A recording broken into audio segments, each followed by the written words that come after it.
Life for LGBTQIA+ people in the 1960s was extremely harsh, with an oppressive public and forward thinkers being an extreme minority. Bars that accepted gay people were shut down by alcohol permit allegations. Police harassed those who came out, aggressively abusing them. Eisenhower offered no help, and even his first executive orders tried to unemploy all gay people in the government. It heavily contributed to the Lavender Scare. During this time, the Lavender Scare led to 10,000 gay and lesbian people being removed from their government jobs. Senator Kenneth Weary and Senator J. Lister Hill led the investigations to exterminate LGBTQ people in the government. They led to the resignation of hundreds of LGBTQ+ workers. Dishonorable discharges were given to gay members of the military, and LGBTQI+ discrimination-coded society. From Congress to universities, isolation increased. There were many attacks for the LGBTQ community. At one point, the New York State Liquor Authority shut down those that served alcohol to people in the Pride community. Gay people were labeled as communists, and that was used and leveraged to severely attack them during the Lavender Scare. However, some people spoke out against it, such as Harry Truman, who said that the investigation on LGBTQI+ people was un-American.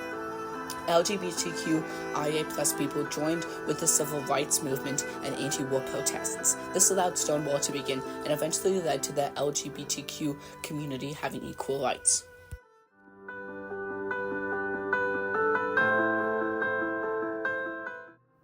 The Stonewall riot started in the early morning of June 24th, when police raided the Stonewall Inn on a charge of illegal alcohol possession. They began by arresting the bar's employees. Then the NYPD planned another raid to shut down the bar for good.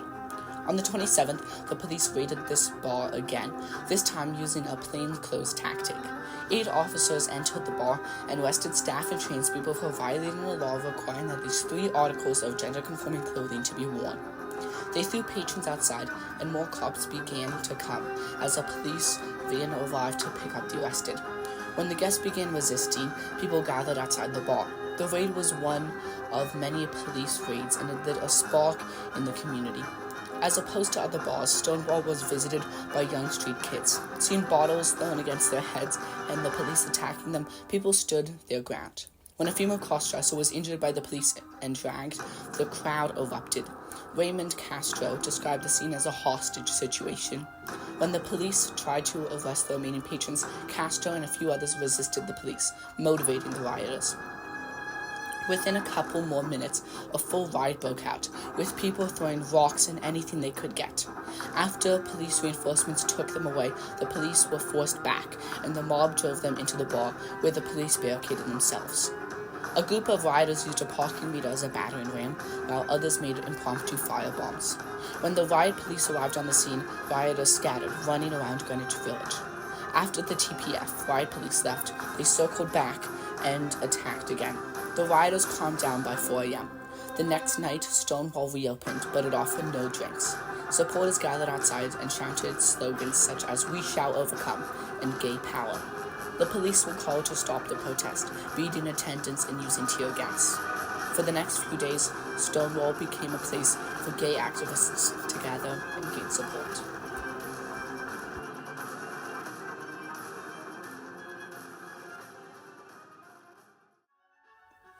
After Stonewall, people such as Jerry Hoos thought things would return to normal. 1 week later, he was handing out leaflets around Christopher Street. He recalls that they, quote, were planning a meeting that night to form a more militant organization, unquote.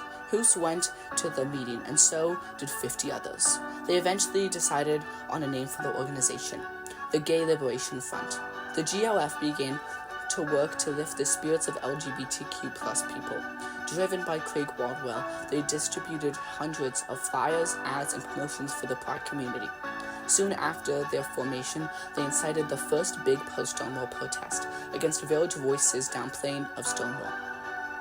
Next, on November 14th, 1969, the GLF issued the first volume of their magazine, Come Out, encouraging people to come out of the closet, quote, before the door is nailed shut.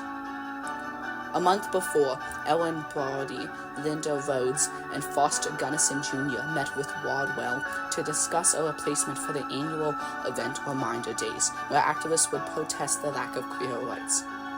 After deliberation and meetings with pride groups, Rodwell, Brody, and Rhodes proposed a resolution to the ERCHL, the Eastern Regional Conference on Homophile Organizations. Rodwell said, quote, "We propose that a demonstration be held annually on the last Saturday in Christopher Street, and this demonstration be called Christopher Street Liberation Day. No dress or age restrictions shall be made at this demonstration. We also propose that we contact homophile organizations throughout the country and suggest that they hold parallel demonstrations on that day. We propose a nationwide show of support." End quotes.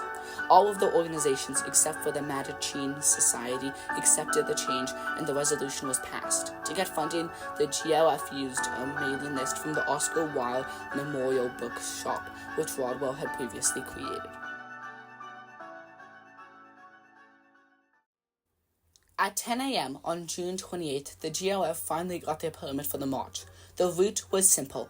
Starting on Washington and 6th, the march went to Central Park and ending at Sheep Meadow. Across the country, a sister parade was held in LA, having been approved right before. Alongside these, the San Francisco parade was also taking place. These monumental parades marked a turning point in LGBTQI+ history, when they would finally be respected and valued. In New York, people marched in the streets, large flyers and banners saying Christopher Street Liberation Day, 1970. For 3 hours, the Gay Liberation Front paraded, showing a display of pride unseen as of yet in the public eye. Spectators aplenty watched the parades, some condemning and some in appreciation. The event shook pride history and New York history alike.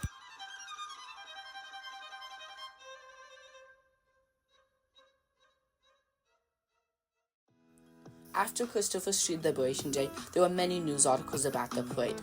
Not only did it reinforce the idea of peaceful protest for civil action, but it put the GLF in the public landscape. It also led to GLF members meeting a group of Black leaders to discuss AIDS, diseases, discrimination, violence, intersectionality, and how to put their ideas in the mainstream. There was increased civil protest and support for a commission to study LGBTQ+ discrimination.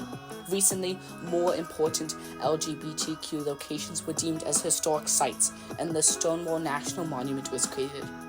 On June 28, 2024, the Stonewall National Monument Visitor Center opened, which educates visitors with immersive exhibits, a theater, art, and walls of history. It preserves Stonewall's history. Biden's White House also supported the LGBTQ community, but Trump has rolled back a lot of the support. In some nations, such as Nigeria, there is extremely low tolerance for homosexuality, yet in Europe and North America, there is much more acceptance. Since Christopher Street Liberation Day, there's been much more LGBTQ acceptance internationally. Despite the numerous obstacles the LGBTQ community has faced, the community is still marching forward.